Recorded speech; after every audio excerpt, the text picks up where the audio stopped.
আল্লাহ পাক বলছেন যে ইন্না দ্বীনা ইনদাল্লাহিল ইসলাম, এই আয়াতে আজকে দরসে কোরআনের যে ক্লাস হচ্ছে আমাদের, এই ক্লাসের যে আয়াতটি আমরা তেলাওয়াত করলাম যে ইন্না দ্বীনা ইনদাল্লাহিল ইসলাম, আল্লাহ নিকটে সবচাইতে বা একমাত্র গ্রহণযোগ্য মনোনীত দ্বীনের নাম হচ্ছে ইসলাম। দ্বীন যেটা, এর নাম হলো ইসলাম। ইসলাম এটা শুধু একটা ধর্ম না, এটি হচ্ছে জীবন ব্যবস্থা। জীবনের প্রত্যেকটা ক্ষেত্রে আপনার ইসলামকে ফলো করতে হবে। এটা আমরা আরও পরে একটি আয়াতে আসবো, সূরা আলে ইমরানের 85 নম্বর আয়াতে, যে ওয়ামান ইয়াবতাগি গায়রাল ইসলামি দীনান ফালা ইউকবালা মিনহু ওয়া হুয়া ফিল আখিরাতি মিনাল খাসিরিন। যে ইসলাম ছাড়া অন্য কোনো মতবাদ, কোনো আদর্শ, কোনো রীতি নীতি, রসম রেওয়াজ, রাজনীতি, লেনদেন, যা কিছু তালাশ করো না কেন, আল্লাহ পাক বলছেন ফালা ইউকবালা মিনহু, তার কাছ থেকে কোনো কিছুই গ্রহণ করা হবে না। এখন ইসলাম বাদে যদি সে যা কিছু তালাশ করবে বা গ্রহণ করবে, আল্লাহ পাক বলছেন ফালা ইউকবালা মিনহু ওয়া হুয়া ফিল আখিরাতি মিনাল খাসিরিন, তাহলে তার কাছ থেকে সবটাই বাতিল করা হবে, কোনো কিছুই গ্রহণ করা হবে না, আর সে কিয়ামতের ময়দানে খাসিরিন তথা জাহান্নামীদের কাতারে অন্তর্ভুক্ত হবে। জাহান্নামীদের কাতারে অন্তর্ভুক্ত হবে যদি কোনো ব্যক্তি ইসলাম ছাড়া অন্য কোনো মতবাদকে গ্রহণ করে। এখন এই বিষয়টা বর্তমান সময়ে সবচাইতে বেশি আলোচিত সমালোচিত যে বিষয়টি এর সঙ্গে সম্পর্কিত, যে রাষ্ট্রধর্ম ইসলাম থাকবে কি থাকবে না। এক মন্ত্রী বক্তব্যে সে বলেছে যে রাষ্ট্রধর্ম ইসলাম এটা আমি বিশ্বাস করি না।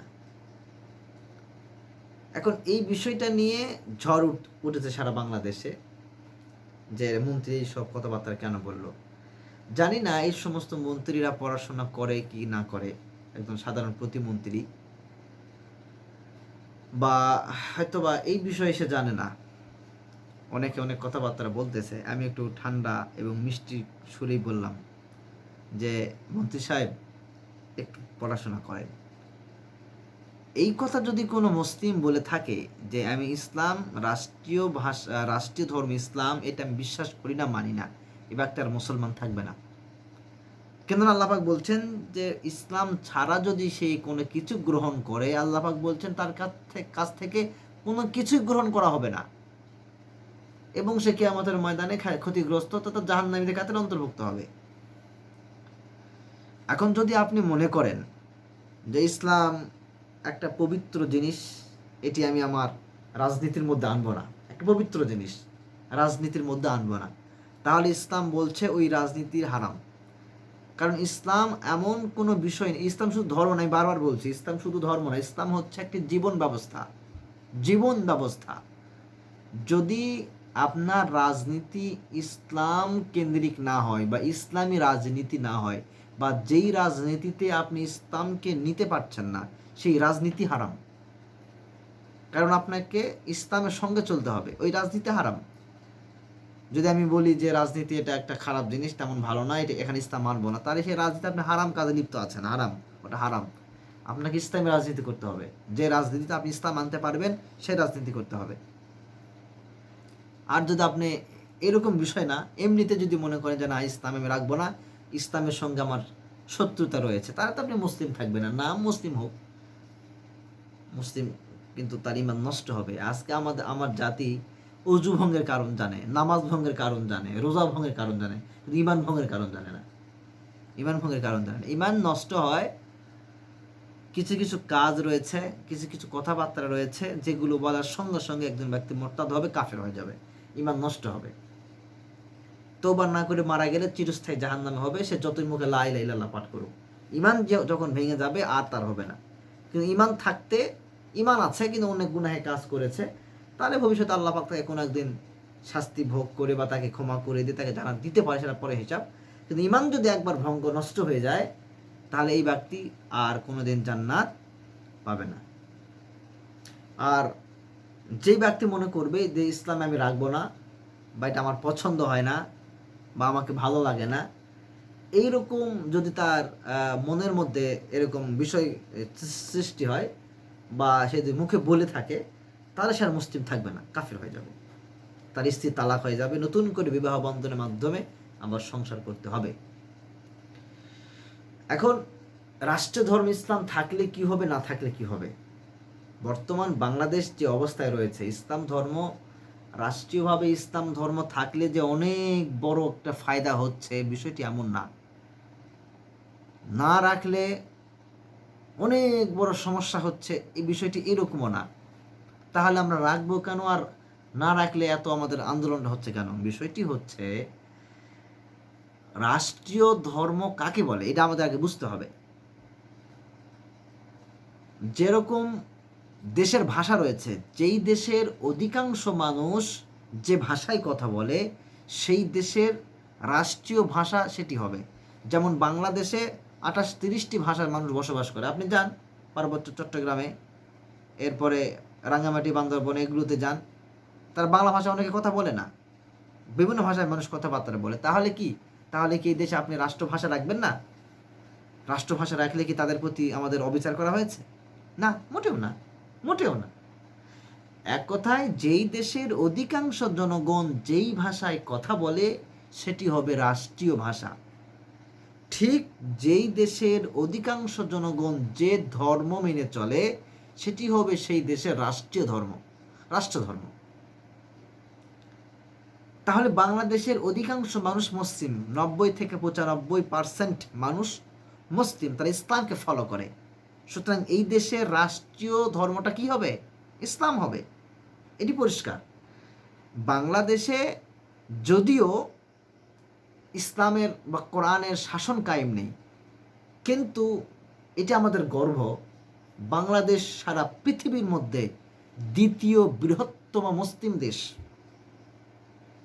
এবং আলহামদুলিল্লাহ বাংলাদেশ ইসলামের পথে এগিয়ে যাচ্ছে। আমরা আশা করি ইনশাআল্লাহ আগামীর বাংলাদেশ ইনশাআল্লাহ মুসলমান এবং ইসলাম কোরআনের বাংলাদেশ হবে ইনশাআল্লাহ।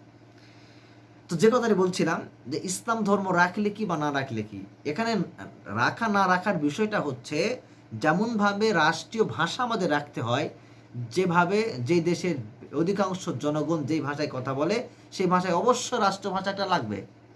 যেমন আমাদের বাংলা, ঠিক যেই দেশের অধিকাংশ মানুষ যেই ধর্ম অনুসরণ করে সেই দেশের অবশ্যই একটা কি লাগবে, রাষ্ট্রীয় ধর্ম লাগবে, যা বাংলাদেশে মুসলিম।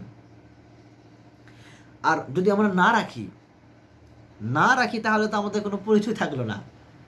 আমি যে একজন মুসলিম, আমার পরিচয় কোথা থেকে? আমার দাড়ি দেখে পরিচয় হবে, আমি আমার নামাজ দেখে পরিচিত লাভ করব, আমার নাম দেখে অনেকে বুঝতে পারবে যে আমি একজন মুসলিম। কিন্তু যদি আমার মুখে দাড়ি না থাকে, নাম যদি এমন কিছু নাম, তাহলে অন্য কোথাও গেলে আমাকে কেউ চিনতে পারবে? সহজে চিনতে পারবে না।